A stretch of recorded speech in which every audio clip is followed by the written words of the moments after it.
Hola amigos, bienvenidos a Intipedia. En las últimas semanas he estado estudiando sobre un tema muy interesante, la seguridad en las redes telemáticas, un tema complejo con múltiples matices que afecta a numerosos usuarios y empresas. En esta lección junto a Alicia vamos a introducirnos en este apasionante tema. Por favor, acompáñanos.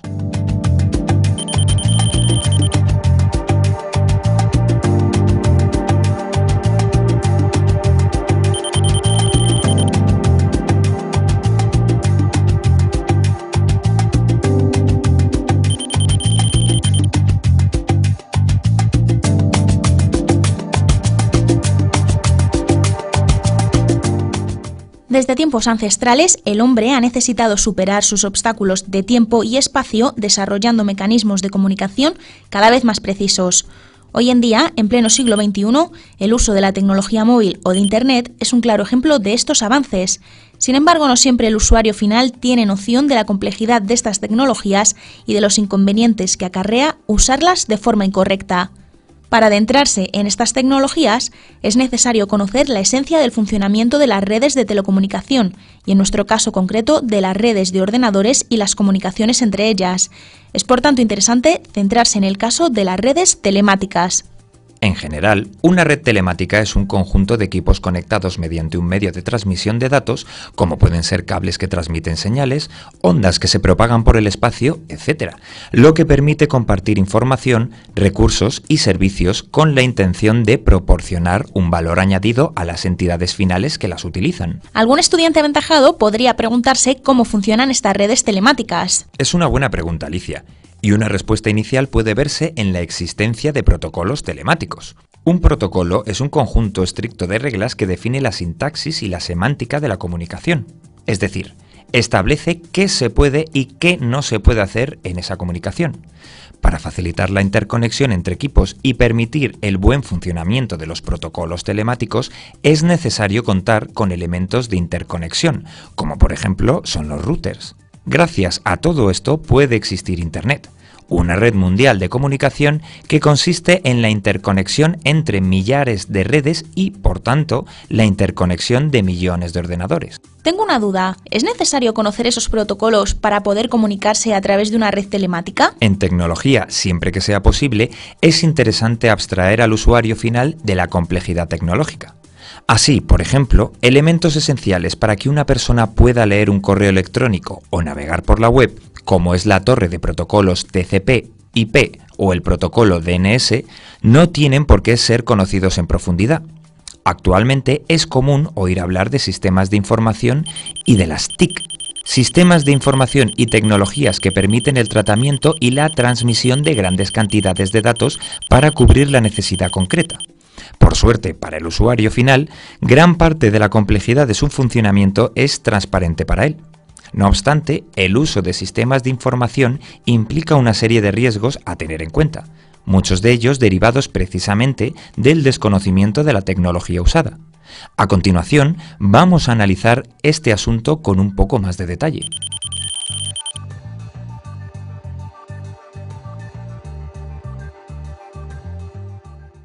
Hoy día las redes telemáticas se utilizan para comunicar no solo a individuos, sino que tienen una gran utilidad en las comunicaciones empresariales, bancarias, estatales, diplomáticas, militares, entre ciudadanos con la administración pública, etc.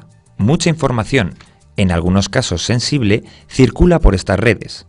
Existe un riesgo real de que personas no autorizadas intenten tener acceso ilegítimo a ella.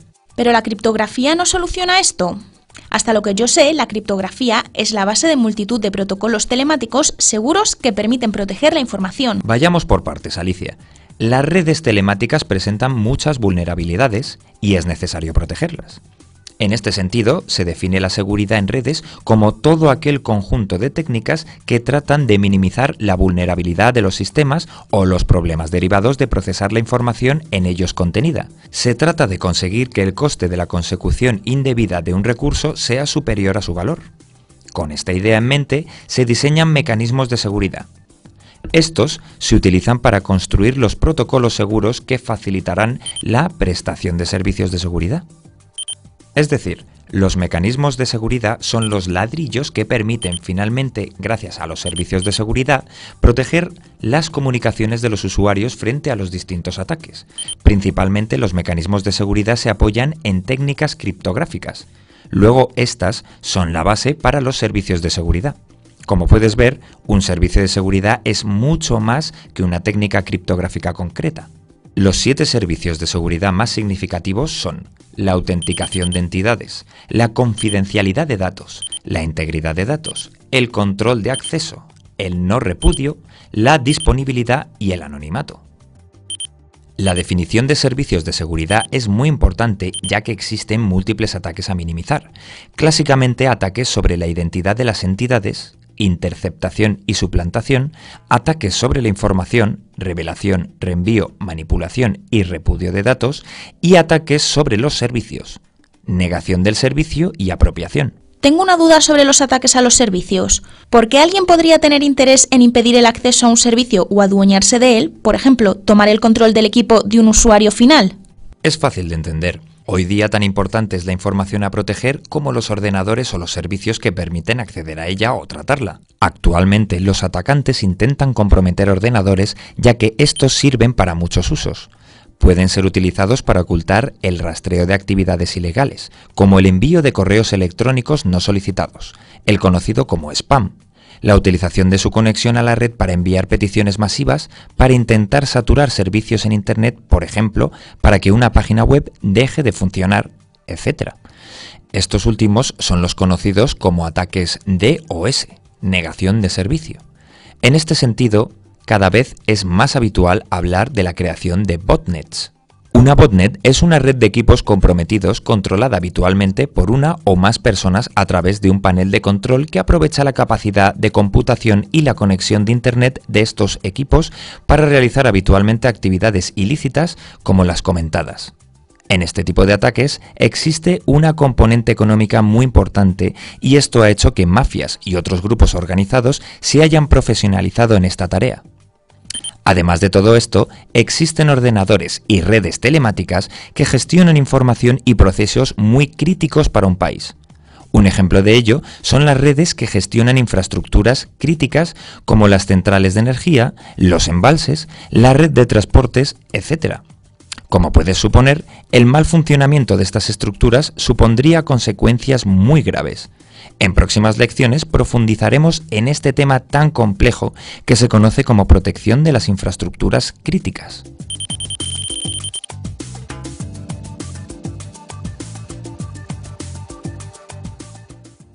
Se me ha ocurrido algo. Si tuviéramos una idea aproximada del perfil de los atacantes, tal vez podríamos diseñar protocolos telemáticos más seguros. Exacto. En esa idea se ha estado trabajando en los últimos años, especialmente al verse la profesionalización de los ataques a redes telemáticas. Soluciones tecnológicas como los Honeynets y los Honeypots apuntan en esa dirección. Respecto al peligro de los atacantes, seguro que has oído hablar de términos como hacker o cracker. Sí, y tengo entendido que un hacker es una persona que disfruta explorando los sistemas informáticos y redes de telecomunicación accediendo a estos sin permiso para demostrar su habilidad y conocimiento. Y por el contrario, un cracker invierte las medidas de protección de una red telemática o sistema informático para alcanzar un beneficio concreto, habitualmente económico. Bueno, eso podría ser una primera aproximación. En el ambiente tecnológico es común poner etiquetas a todo, a veces de forma errónea. Lo cierto es que existen personas con un conocimiento elevado sobre las tecnologías y protocolos en los que se apoyan las redes telemáticas. En ocasiones, este conocimiento avanzado, con dosis de talento y trabajo, les permite descubrir fallos que permiten mejorar la tecnología. En otras ocasiones es utilizado con intereses particulares, económicos, morales, políticos, militares, etc. En la práctica es difícil catalogar a los atacantes en blanco o negro. Casi siempre hay niveles de grises. ¿Existen quizás otras formas de clasificar a los atacantes? Existen varias. Una clasificación interesante es clasificar a los atacantes en función de su conocimiento en lugar de sus motivaciones o de los efectos que produzcan en el sistema final. De esta forma, se puede hablar de atacantes que intentan maximizar sus resultados con el mínimo esfuerzo. En este caso, muchas de las medidas de seguridad que se irán estudiando en las próximas lecciones servirán para evitar o minimizar esos ataques. Otro tipo de atacantes, estos son los más peligrosos, son aquellos que provocan ataques dirigidos, es decir, ataques contra un objetivo concreto, entrando en juego no solo los conocimientos técnicos del atacante y del defensor, sino también el tiempo y el dinero que puedan invertir ambos en proteger o atacar la red o los equipos. Actualmente es común que los atacantes se dirijan especialmente a entornos empresariales y que por lo general estos ataques provengan de personal interno, ya que poseen un mejor conocimiento de la infraestructura de comunicación implementada. Muy interesante, pero supongo que una empresa o un particular no podrá invertir todo el dinero del mundo en proteger su red o su equipo. Efectivamente. Tu pregunta abre un nuevo tema, el de la gestión de riesgos. La inversión en seguridad debe ser proporcional al valor de la información o de los elementos a proteger. En la práctica deben definirse normas claras de actuación para analizar potenciales amenazas, el impacto de los ataques, etc.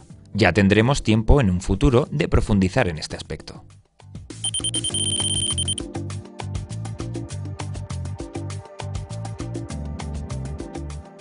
Por todo lo que estoy viendo, proteger una red telemática y la información almacenada o intercambiada no es nada sencillo. Así es.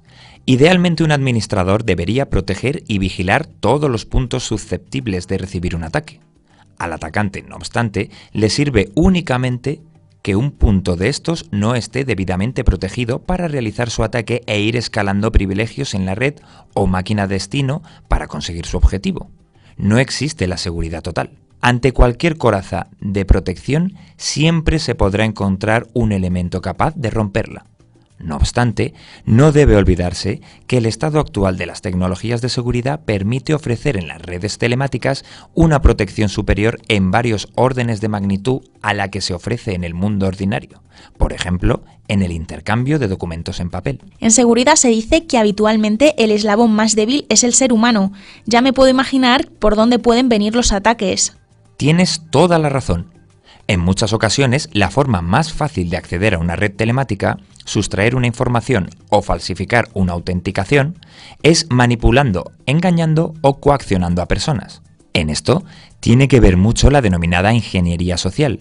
Esto es la habilidad para hacer que otras personas trabajen en tu beneficio, en muchos casos sin ser estos conscientes del engaño al que están siendo sometidos. La solución a este problema, en la mayoría de los casos, consiste en una concienciación en seguridad en redes telemáticas y en la definición de políticas de seguridad claras, que impidan, por ejemplo, que un usuario pueda dar la clave de autenticación de un servidor por teléfono a un desconocido.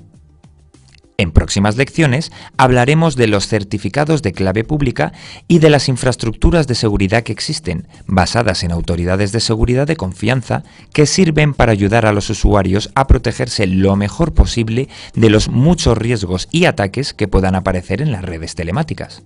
También tendremos tiempo para profundizar en cada uno de los ataques posibles y hablar de nuevos conceptos como firewalls, IDS, logs, sniffers, etc. Pero esto será en otra ocasión. ¡Adiós! Cuidado ahí afuera. ¡Hasta pronto!